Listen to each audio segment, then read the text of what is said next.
Good afternoon, everyone. This is John Rust on the Radio on Freedom 95, 950 AM and 95.9 FM on your radio dial, the right station for talk. Well, first and foremost, go IU, go Hoosiers. What a spectacular victory by the IU football team. I am here in the studio with Justin. Justin, did you watch the game? Oh, absolutely.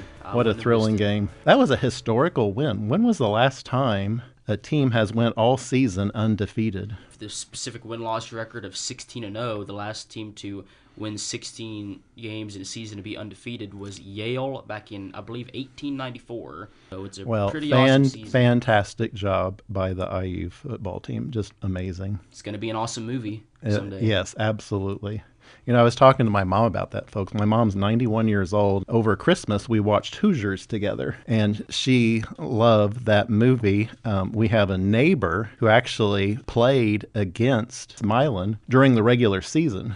That's awesome. You know, so there's a personal history. He was my neighbor across the street when I grew up. Oh, that's cool. And so, but Mom loved that movie, and it's funny you mentioned that because I think there absolutely could be a movie out of this. Absolutely, they should. If they don't, they're missing out on a big opportunity. Yeah, because that is pure Hoosier Americana. Exactly. You know, that's what it's all about, folks. Winning and playing hard, playing fair, and showing your ability over everything else to overcome all obstacles to win. Amazing. Congratulations, IU Hoosiers, once again. I went to IU, so I feel I can really pump that up. So, okay, folks, what a week.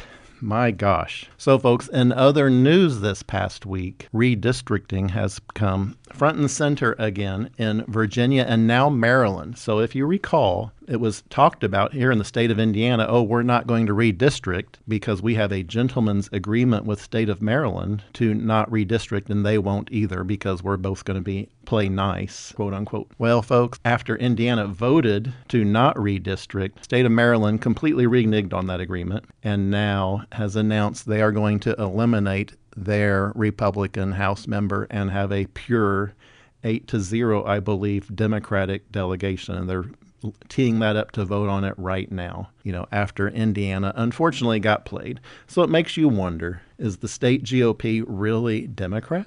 You know, what's going on? You know, folks, I was just having this conversation earlier today with someone, and I was talking about how the Indiana Republican Party is really the Democratic Party from the 1980s. The Democratic Party now today is the Communist Party and, you know, nutso left-wing party. I mean, they're so... You know, there's no way you could vote for a Democrat today because of all the transgender baloney, what they're doing to children. It is awful. But that doesn't excuse the Republican Party abandoning economic conservatism. And that's exactly what they have done here in the state of Indiana. Again, folks, Indiana has the second highest sales tax in the country, right behind California, and we are a ruby red state. That is insanity that we have such a high sales tax. We have the fourth highest gasoline tax in the country. That is unacceptable. And now they are trying to push tolls on I-70. And actually, SB 1 last year made it possible to toll every mile of Indiana interstates, and they are getting started right now. They're going to start with I-70 from Terre Haute to Muncie, apparently, and that is just flat out wrong. Your tax dollars paid for those roads already. We have record gasoline tax money pouring into the state of Indiana. There is no excuse for that. Governor Braun says, well, no one will even buy a candy bar in the state of Indiana when they drive across I-70. I say let the free market work that out. Folks, the reason truckers don't stop in Indiana to buy fuel is because we have such a high fuel tax here in the state. So, of course, they're going to drive through to Ohio where there's cheaper fuel. Another thing people do is, of course, I'm from the southeastern part of the state. Around Madison, Indiana, a lot of people, when they need to go get gas, they drive across the bridge to go to Milton, Kentucky because gas is cheaper. And that's a Democrat-led state. Their governor's Democrat. Well, you know what the Indiana establishment Republican Party wants to do? Now they would just toll you to prevent you from saving money from crossing the state line to get cheaper gas. That's wrong. You know, let the free market work it out. You know, this is what Ronald Reagan found out, folks. When you lower taxes, you increase the revenue. If Indiana lowered the gasoline and fuel tax on all these truckers, we would sell a lot more fuel in the state to truckers driving through the state. Instead, we're going to put up tolls and toll every Hoosier and everyone going across because, well, that semi can't afford to stop in Indiana because our fuel taxes are so high. So you are paying a double price for that. You are paying the fourth highest gasoline tax in the country. And now, if you're going to go on I-70, according to Governor Braun, you're going to have to pay a toll as well. That is flat out wrong. So, folks, in other news this week, guess what? The Republican-dominated House and Senate are doing this week. They went on vacation again. That's become about the norm. The U.S. Yes, the U.S. Senate is announced they went on vacation now until January 28th. Rather than staying in Washington and working, I got to work. I'm a chicken farmer. I got to show up and feed the chickens. But these career politicians, I guess they can go to Bimini or whatever beach they're going to. I don't know where they're going. While you and I are facing higher and higher taxes and higher debt, these politicians are working less and less. This is from justthenews.com. U.S. senators have left town for a week-long recess, leaving themselves only 5 days to pass the 6 remaining federal government funding bills. Folks, that just says everything about the work ethic of our U.S. Congress. It's zip, zilch, nada. You're exactly right. I've never seen another profession where you can do so little work and yet go on vacation so many times. I mean, it's ridiculous. Our national debt, folks, is exploding thanks to Jim Banks, Todd Young, and Senate leader John Thune. Who owns John Thune? There was a poll put out by Dan Hill. He says, which party is leader John Thune working for? And folks, this is who Jim Banks and Todd Young voted for. Listen to this. In this poll, only 2% of respondents said that leader John Thune is working for Republicans. 21% said he's working for the Democrats. Here's the truth, and this is in the poll. 77% say he works only for his donors. That says everything. I think that's exactly right, because what it boils down to, him and pretty much every other elected politician, they don't work for the people. They work for the elites. They are all prostitutes for the Washington establishment because they are part of it. Exactly. And they're all in bed together. Exactly. This is from an article by Ali Mutnick, published on October 15th, 2024. It says, John Thune doles out money as he runs for Senate GOP leader. Guess who he paid off to become Senate Majority Leader? He paid off to Representative Jim Banks of Indiana, who lives in Virginia, $300,000. Listen to this. Thune's super PAC this year has given $1 million to the Senate Leadership Fund, the party's main outside group devoting to winning the Senate. He has also given to super PACs to support GOP Senate candidates. And again, $300,000 of that went to Jim Banks of Virginia, who purports to represent Indiana. Who owns Jim Banks? Of course, he is a bought and paid for prostitute of John Thune. If you're getting $300,000 from someone, you have to wonder what was the quid pro quo on that. That's why Jim Banks can't vote conservative in Washington. That's why he votes for all these massive government spending bills. And that's why he votes to continually increase our nation's debt. And that's just wrong. But listen to Majority Leader John Thune campaign for in the last week. He campaigned with Senator Bill Cassidy for his re-election this past week. Senator Bill Cassidy voted previously to impeach President Trump. That says everything, folks. They are just playing out the clock on President Trump. This is from the mom of Data Republican on Twitter. I like this a lot. This says, so leader John Thune says he doesn't have enough votes to pass the SAVE Act. I want to know which Republicans are voting against it and why. Had anyone heard a plausible explanation? Please put up for a vote so we know exactly where each of them stand on this issue. This is from Wall Street Apes. David Kate discovered that an NGO got over 32 million American taxpayer dollars for water in Kenya. He visited the headquarters location in D.C. during business hours. It was empty. The people at the building says it doesn't exist. They've never even heard of them before. That is taxpayer money laundering. Again, that's from Wall Street Apes. And this is from Ian Jagger. Breaking, the Senate will be on a 10-day vacation until January 26th.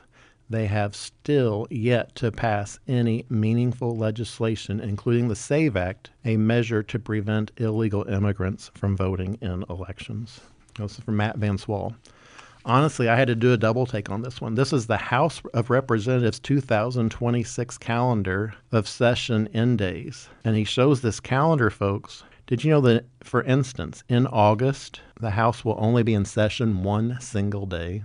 I mean, that's embarrassing. In October, the House will only be in session one single day. In April, they will only be in session 8 days. In January this year, they're only going to be in session 12 days. But when they do show up, they vote for all this minibus and omnibus spending bills. This is from Liberty Jedi on Twitter. Oh, gee, I wonder why Todd Young of Indiana and Jim Banks vote with the Democrats. Must be they are socialists. Listen to this. This is from Rand Paul.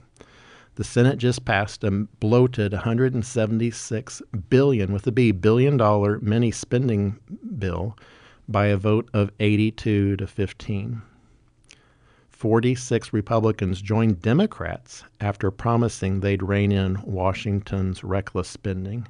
See if your senators voted for this disaster. Folks, Jim Banks voted for it, and Todd Young voted for it. Rand Paul voted no. You know, I got asked early on when I was running for the Senate myself in 2024 who I'd be voting with in the U.S. Senate or who I admired in the U.S. Senate. I said Rand Paul first and foremost. You know, I don't agree with all of his positions, but he is a true fiscal hawk. He is a true fiscal conservative. Exactly, and one thing I like about him is that he's not just a rubber stamp for one party or the other. He actually votes the way he thinks is right. He actually represents his constituents. He doesn't represent the party elite up in Washington. Well, he doesn't lie to his constituents in Kentucky and say he's a fiscal conservative and then go to D.C. and vote for all this liberal claptrap like Jim Banks and Todd Young repeatedly do. Exactly. Rand Paul actually puts his money where his mouth is, unlike our elected senators. The others just lie through their teeth. They are snakes.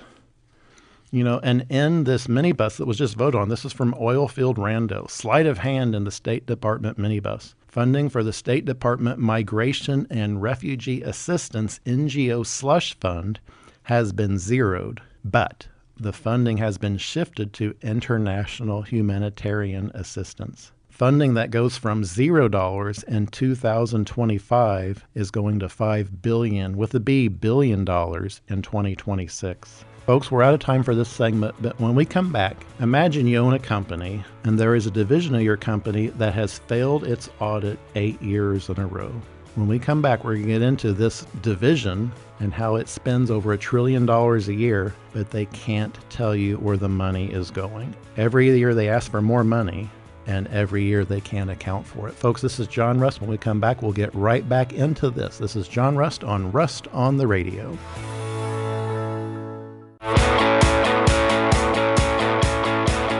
Welcome back, folks. This is John Rust on the Radio on Freedom 95, 950 AM and 95.9 FM on your radio dial, the right station for talk. So before the break, we were talking about imagining owning a company that could not meet an audit 8 years in a row. Folks, the answer is the U.S. Pentagon. I am for a strong, lethal military, absolutely. 100%. But I am not for just giving a blank check to government contractors who may be someone's political donor and giving them carte blanche and never saying we have to audit how that money is being spent. They refuse to do it. There is no accountability unless you're an actual Marine. And I'm sitting here in the studio with an actual United States Marine, Justin. So Justin, what you were just talking about this during the break. Yes, so about what was going on, you know, being fiscally responsible. Exactly. So I serve in the Marine Corps Reserves, and so that means once a month I go up to Fort Harrison up in Indianapolis and do what we call drill, and we just go through our stuff every weekend. And actually last weekend before we left, somebody lost a computer charger, and then in the final formation to be released, staff sergeant's like, guess what? We ain't leaving till we find this computer charger. So we had to stay about an hour later. We dug through everything, eventually found it.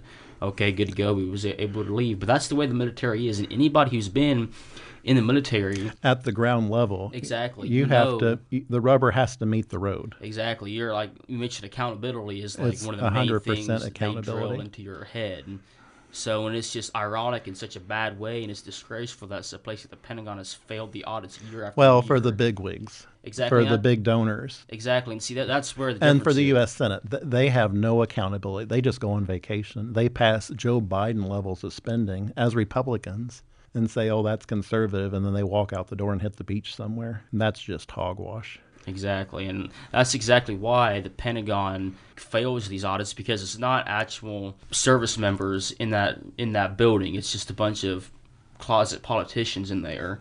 If we actually had Well, soldiers you and have to Marines, have accountability, and there is none today in federal government exactly. across the board. And that's what's become crystal clear.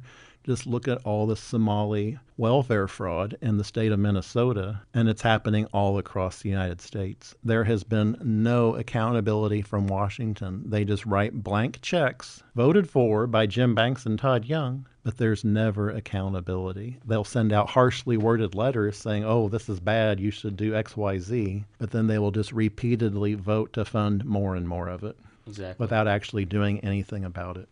You know, folks, this is from Unusual Whales. 57% of Americans believe the economy to be undergoing a recession. That's per Gallup.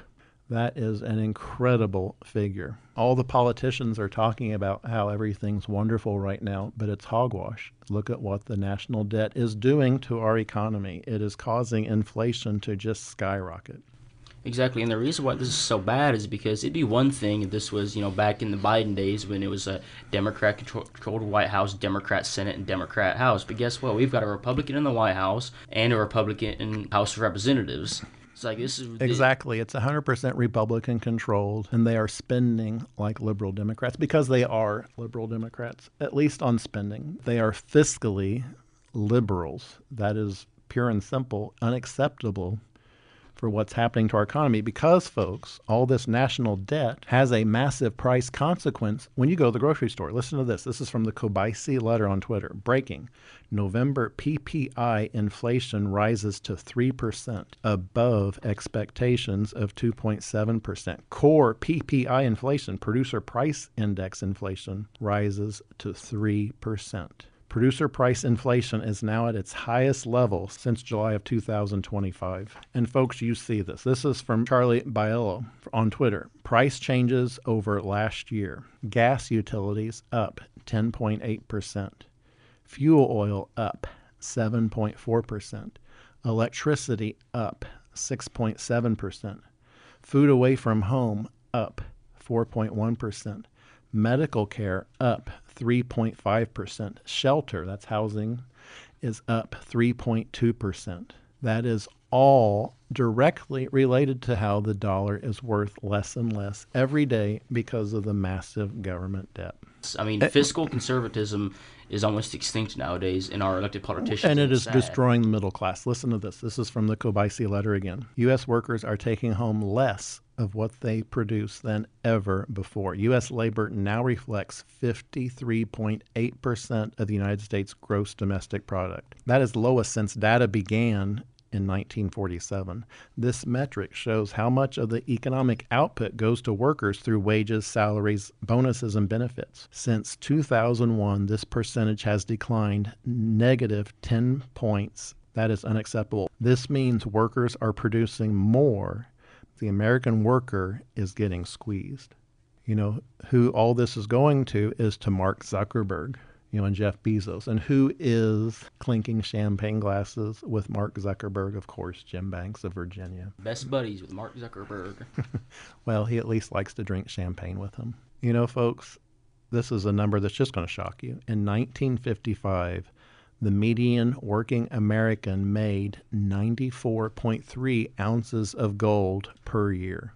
That figure today, transposed to dollars, would be over $395,000. But we're not making that, are we? Not at all. You know where it's going? It's going to Mark Zuckerberg and Jeff Bezos, all these trillionaires and billionaires who own these politicians in Washington. You know, where do you think John Thune got that $300,000 to give to Jim Banks? That's a lot of money. You know, folks, rich people love big government because they can control it. Poor people love big government because they get free stuff. Only the middle class fights for smaller government, which is why government is destroying the middle class. You know, Do you agree with that?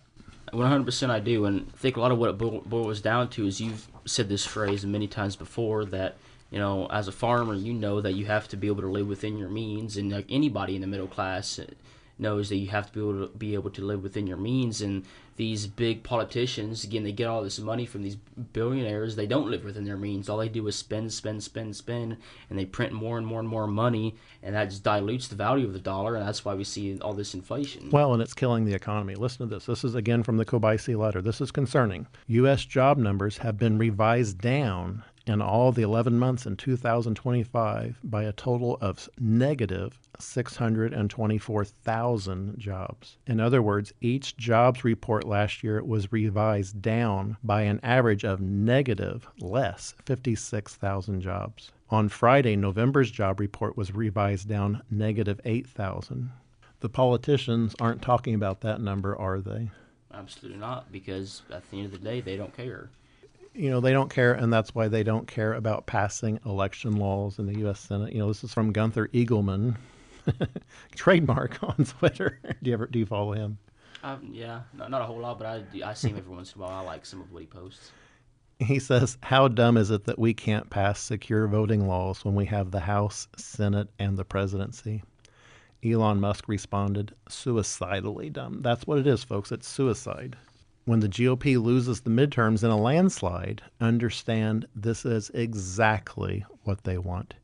It's easier to hide the uniparty by blaming Democrats than to remain the majority and do nothing for the base. And that's exactly what's happened. That was from Gina on Twitter. Because they've done absolutely nothing, and the worst part about it is, like you said, they want to do that because they know that as long as, like back when in the Biden days, they could just complain because they didn't have the majority, and it's the Democrats' fault, and then they go and do the same thing. It's their plan. The Republicans in the House and the Senate, folks, absolutely want to be in the minority so then they can thump their chest and say how conservative they are and vote against stuff. But when they have the majority and can actually reduce spending, what do? They increase spending. They vote for Joe Biden levels of spending, and they vote to increase the national debt.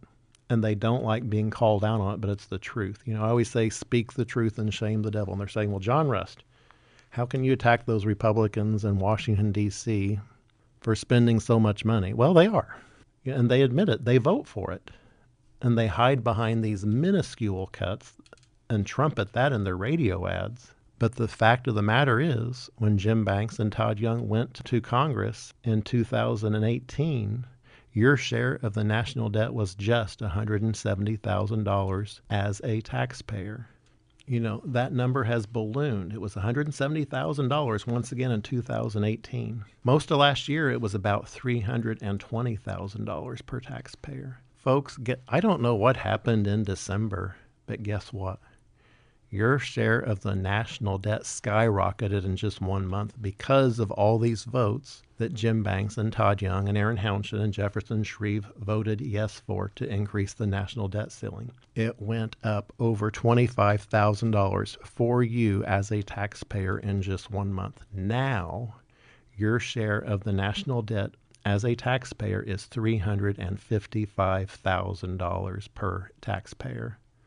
Our national debt is now over $38 trillion. This is from Benny Johnson. The lowest estimate for yearly U.S. fraud tops $521 billion. That's $500 billion. Elon Musk says no, it's much higher than that. Speaking of Elon Musk, it's such a shame what happened to him because he was doing such good work on Doge, actually trying to fix the fiscal irresponsibility of Washington. And then they shoved him out for it because they didn't like that he was actually trying to fix the problem. Well, this is from Matt Van Swal. He says Doge is literally one of the most popular government initiatives in history.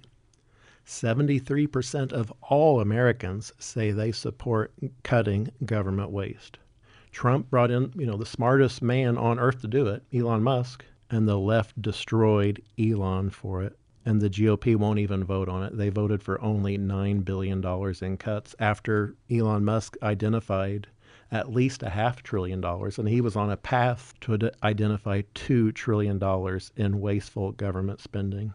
Elon said he did his best, but in the end, the Washington swamp, led by Jim Banks, John Thune, and Todd Young, won. And instead, government spending actually increased. This is from Matt Van Swal again. I think about this all the time. The GOP will forever be haunted by taking photos with Elon, saying they believed in Doge, praising its work, and then doing next to nothing to cut government waste, fraud, and abuse. Our leaders are effing cowards. He used a different word, but I got to keep this on the radio for everyone. Got to keep it PG. I don't think Jim Banks ever posed for a photo with Elon Musk, but he sure did with Mark Zuckerberg, where he was clinking champagne glasses with him.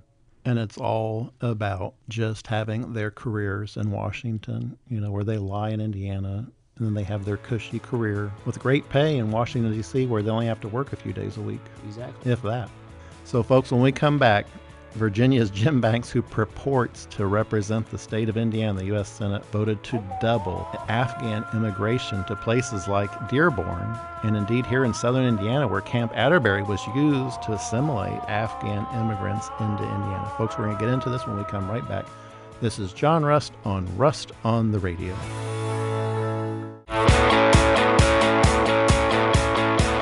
Welcome back, folks. This is John Rust on Freedom 95, the John Rust Show, broadcasting at 950 AM and 95.9 FM on your radio dial, the right station for talk. So, folks, let me ask you a question. Is it assimilation to replace Christian church tower chimes tolling Christian hymns with the Islamic call to prayer? Allah!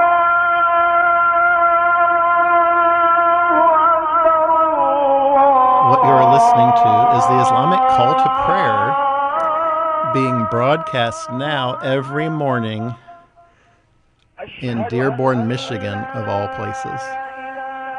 It's just 140 miles from Fort Wayne to Dearborn, and the Muslim call to prayer is now being publicly broadcast on the streets of Michigan. To me, America is a Christian nation, and I just think there's no reason for that. Thanks to Jim Banks, who voted to double the number of Afghan immigrants coming into the USA, the Muslim population is exploding. My little town, folks, of Seymour, Indiana, Peace Lutheran Church broadcasts Christian hymns played on the tower chimes of a beautiful Lutheran Christian church in downtown Seymour, Indiana. Yeah. But that's all changing now, thanks to Jim Banks and Todd Young. Yes, it does. And in my hometown of Versailles, we have Tyson Methodist Church, who does the same exact thing. Every day they broadcast hymns. Christian hymns, correct? Exactly. Not the Muslim call to prayer. Virginia's Jim Banks, who purports to represent the state of Indiana, the U.S. Senate, voted to double that Afghan immigration to places like Dearborn, and indeed here in southern Indiana, where Camp Atterbury was used to assimilate these Afghan immigrants into Indiana. Jim Banks called for an influx of immigration. In 2017, in an article in The Atlantic magazine, he actually called specifically for an influx of immigration. Well, he certainly got his wish. Folks, America is a Christian nation. Our founding fathers were Christian, and they championed religious freedom. But now, all across Europe, and indeed here in the United States, our Christian heritage is being replaced with Islamic fundamentalism, and people like Jim Banks are helping finance it because his corporate donors, specifically Fluor, F-L-U-O-R Corporation, make massive profits off of receiving these immigrants into the USA by lucrative multi-million-dollar contracts with our federal government. And once again, Fluor Corporation has donated directly to the Jim Banks campaign. That says everything. It's why he called for an influx of immigrants, I guess. Exactly. I mean, all you got to do is follow the money every time. And what are they up to right now, folks? Listen to this. The Senate wants another $5.6 billion for bringing in more foreigners and giving them welfare. The House just wanted $4.3 billion, but the Senate is increasing it to $5.6 billion, with a B, billion dollars. This is from Thomas Massey on January 30th. Funding for the fraudulent daycare programs in Minnesota expires. It's an $8 billion, with a B, billion-dollar nationwide program without guardrails to prevent theft. I challenge my colleagues to eliminate the fraud, but I suspect Speaker Johnson and Leader John Thune will fund it without a fix. That's from Congressman Thomas Massey. And this is from Indiana's Mike Felker. They couldn't even stop the illegal immigration complex in 2023 and 24. Every penny that DHS and SOS asked for was granted. Nobody shut government down, nor had the work ethic to stop it. Of course not. They went on vacation. Exactly. I guess they're on a beach somewhere. This is from Savannah Hernandez. Dear Republicans, please stop tweeting about how shocking the crime you're supposed to be stopping is. Stop tweeting and start acting. You know, all we get from Jim Banks are strongly, harshly worded letters. Never, ever action. All bark, no bite. But he votes to fund it all. Exactly, because he wants it at the end of the day, and he gets funded to do it. Well, if Fluor Corporation is funding you, of course you have to vote for it. Exactly, because if you don't, guess what? You ain't gonna get that money. And folks, that's the biggest letdown for me. You know, folks, I've been an egg farmer all my life. Was not involved in politics. I just assumed the Republicans in the state of Indiana were actual Republicans. But then to see what they're doing now with these ridiculously high sales taxes, ridiculously high gasoline taxes, local income taxes. They want to tax everything. I mean, tolls on the highways now. Exactly. They're like, and what the national delegation is doing by just throwing on massive new levels of government debt, it to me says the Republicans are not a serious conservative party. They are only a party of big government. Exactly. And like you mentioned before, they're like ticks. They're like leeches. All they do is just want to suck more and more money away from us and then go on vacation. Folks, that's why it's imperative, and I'm begging you, please vote in the Republican primary this year. Exactly. And if there's not a good candidate to vote for, just run yourself. File and run yourself. But by all means, vote against the incumbent, no matter who they are. 100%. I agree. You know, 100%. I've reached the point, there are only 2 Republicans in Congress now that I would vote to reelect if I were in their state. That's Rand Paul of Kentucky and Thomas Massey of Kentucky. Every other Republican has repeatedly now voted for massive new levels of government debt. And that is not a Republican core value, in my opinion. I think we should always be the party of economic conservatism. Sadly, we are not at all by a long shot. This is from Liberty for All on Twitter. If you get caught with more deer than your limit, they will seize your guns and your car. If you get caught stealing millions in daycare scams, nothing but strongly worded letters from Jim Banks. Over 400,000 Minnesotans bought hunting licenses to harvest deer. The Somali foreigners stole every dime, and there is no consequence whatsoever other than harshly worded letters. This is from James O'Keefe. Besides tweet, write letters, and raise money, what are the Republicans going to do about the Nick Shirley exposed scandal in Minnesota? And what he's talking about, Nick Shirley had this video where he went through and found all these Somali daycare centers that are total frauds. They are total fakes. They're not real businesses, but they are raking in millions and millions of dollars of federal taxpayer dollars that you're having to pay for that Jim Banks voted to fund. They're all like that. It's not just Jim Banks. Todd Young, Aaron Hounchin, they all voted for the bill that funded all of that. Exactly. With no guardrails. As Thomas Massey correctly pointed out, it's just a blank check. They don't care because they want that same blank check for them for their pet projects in Virginia, I guess where Jim Banks lives. Mm-hmm. But the Indiana taxpayer is the one getting screwed on all this. This is from Arthur McWaters. Let me get this straight. Somali immigrants get billions in taxpayer dollars for free for fraudulent daycare centers. In exchange, they fund Democratic candidates with the free money. Democrat politicians, Waltz, Omar, all of them ensure the fraudulent payments continue. But none of those payments, folks, would have been possible were it not for Jim Banks and Todd Young voting to fund all that. Exactly. Folks, this is from Daniel Dennehy on Twitter. Nobody will go to jail for the Epstein stuff, well, except for Jeffrey Epstein himself, who mysteriously died in jail. Nobody will go to jail for the Somalian daycare centers, but if you're a middle-class family who parks on a double yellow or pays a tax bill 0.1 days late, the entire legal system will activate to crush you. Or in Indiana, if you go 1 mile over the speed limit, they're putting out speed cameras now to make sure you pay your fine. Exactly. Heaven forbid you go 1 mile over the speed limit. Oh, no, can't do that. But all these people could be in bed. Well, hardworking Hoosiers are the ones paying the price. They're the ones getting these tickets. But the Somalians in Minnesota get a free pass. Or, all they get is a harshly worded letter saying how bad that was to do that. Exactly. But will that money be clawed back? No. Folks, it's all about government responsibility, and we don't have that. This is from Wall Street Apes. Stacey Adams founded an NGO, a non-government organization, and 30 days later was sent $2 billion, with a B, billion dollars by the Biden administration. As of today, December 27th, 2025, she has not had to give a single penny back. Again, Stacey Adams' NGO has not been required to return any portion of that $2 billion. Elon Musk confirms there were many cases similar to the Stacey Adams NGO fraud. The fraudsters, like the $2 billion Stacey Adams NGO that basically doesn't exist and suddenly gets $2 billion awarded from the federal government. Why? There are many such cases like that. Once again, this is from Wall Street Apes. Folks, there is no accountability. Instead of the Senate taking action to claw this money back, they go on vacation and hit the beach. Folks, we're out of time for this segment, but when we come back, I'm going to talk a little bit about some good news on prices, on egg prices.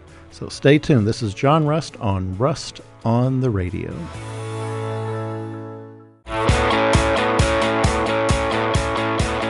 Welcome back, folks. This is John Rust on the Radio on Freedom 95, 950 AM and 95.9 FM on your radio dial. So, folks, I do have some very good news on egg prices. This is from Bar Chart on Twitter. Breaking eggs. Egg prices have now plunged 95% over the last 10 months. The average price received by farmers today is 37.5 cents per dozen. Hey, good deal.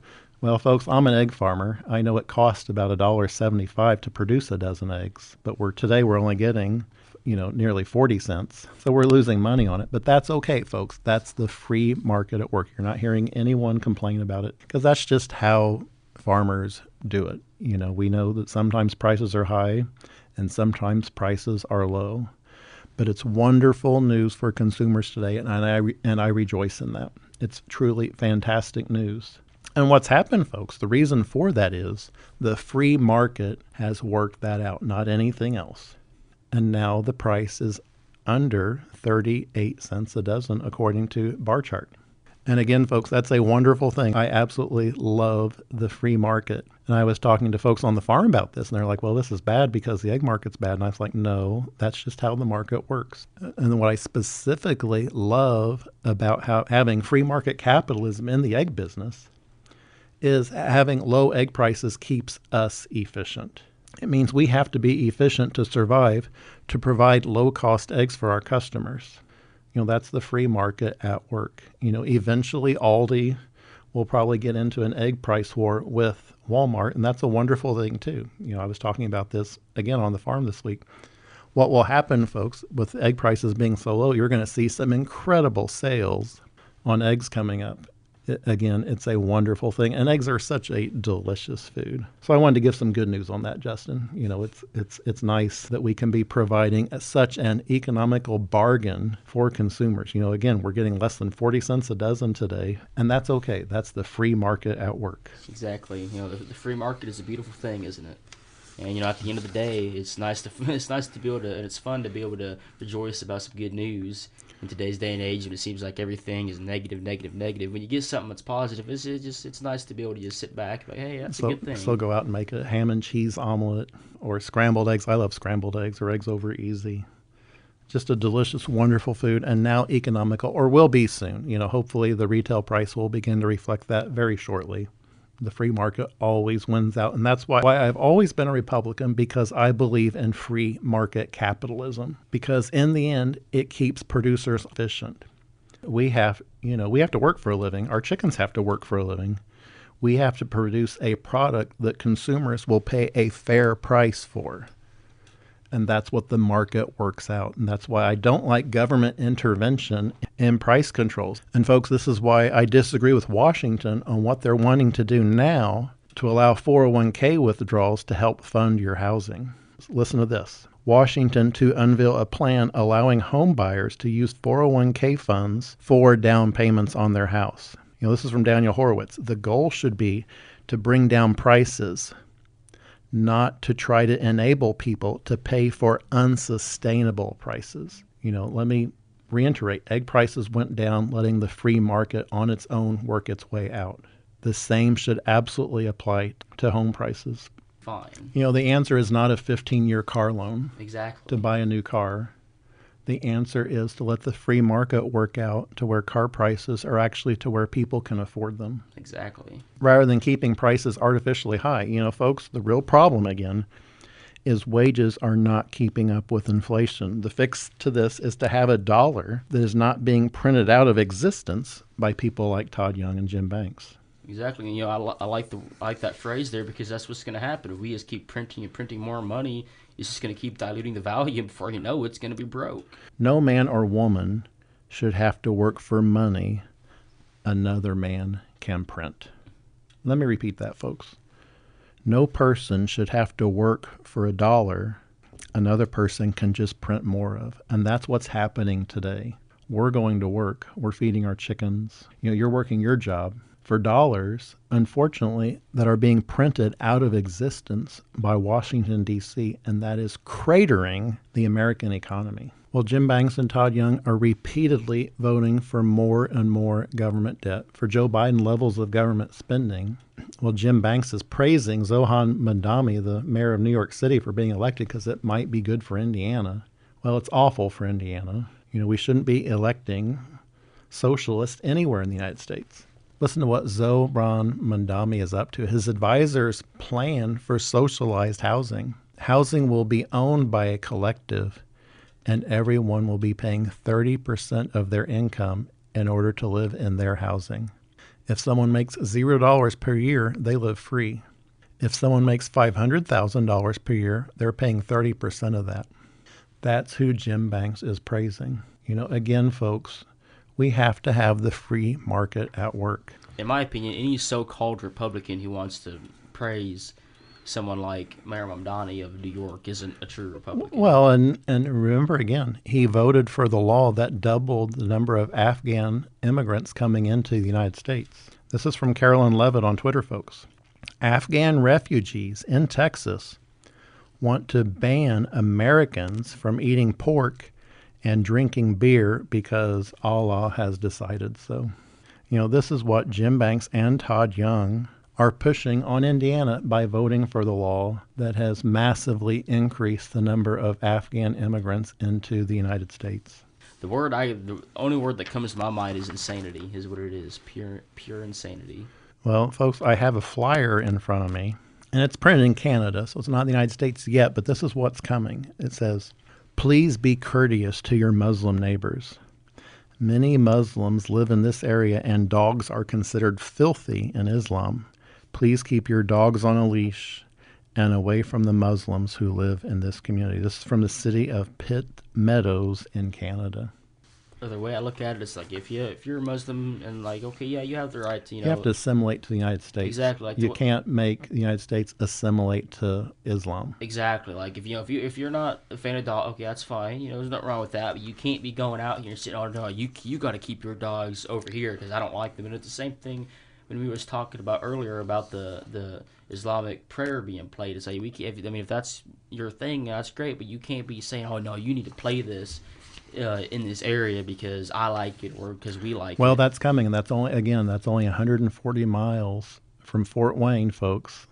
The Muslim call to prayer is being broadcast on the streets on loudspeakers. And again, Mayor Zohran Mandami, who Jim Banks praised, he said, listen to this. He says, "When I swore in at midnight at the old City Hall subway station last week, I had the honor of doing so on Arturo Schomburg's 18th century Quran, and it now belongs to all New Yorkers as part of our city's next chapter." Folks, you just heard the quiet part out loud for New York City's next chapter. This next chapter is what Jim Banks called for. He called for an influx of immigration. He certainly got his wish. Folks, did you know that Muslims are now 6% of Germany's population? Muslims are 22% of the under 24-year-old population. That's from a 2020 study. The numbers are larger in France. This is the demographic future of Germany. And I would add, folks, thanks to Jim Banks and Todd Young, that's what's happening here in the United States. So, Well, we are a Christian nation. exactly. And that's the problem I have with Jim Banks specifically, where he absolutely votes for doubling the number of Afghan immigrants into the United States.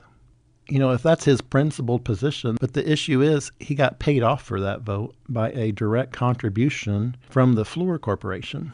You know, in Washington, folks, it's all pay for play. You know, this is from John Schmitz here in Indiana. He says, true or false, pay attention. 85% of the world's refugees are Muslim. Not one of the 56 Muslim countries are taking in refugees. 11 of these countries are the richest in the world. Pay attention. Immigration is not compassion, it is conquest. He's quoting Dan Murrell there. This is from Sarah Adams. For those wanting an update on U.S. taxpayer dollars going to the Taliban, she said this, on January 12th, 2026, the U.S. government delivered $87 million in cash to the Taliban's political office in Doha, Qatar. Anyone who told you the money stopped lied, and they expected you to be stupid enough to believe them. No more excuses. Stop funding terrorists. This is from Robert J. O'Neill. He says, good job, U.S. Senate. You know, talking about how the U.S. taxpayer dollars are going to the Taliban. You know, this is from Rand Paul again. I was the only Republican in the Senate to vote against refugee welfare, which was included in both of last year's spending bills. Once again, Jim Banks and Todd Young voted yes for both of those. Rand Paul stood up and voted no. So I applaud Rand Paul for that, absolutely. And folks, that's just where we're at. You know, this is from Publius on Twitter. New. Senate Republicans request, again, $5.6 billion for mass migrant resettlement in the USA for all costs, including welfare programs for migrants. House Republicans requested just $4.3 billion, quote unquote, but the Senate wants it to be $5.6 billion. Why is the Republican Senate funding mass migration and migrant welfare? Well, that's what Jim Banks called for when he called for an influx of immigrants into the United States. He is just getting his wish.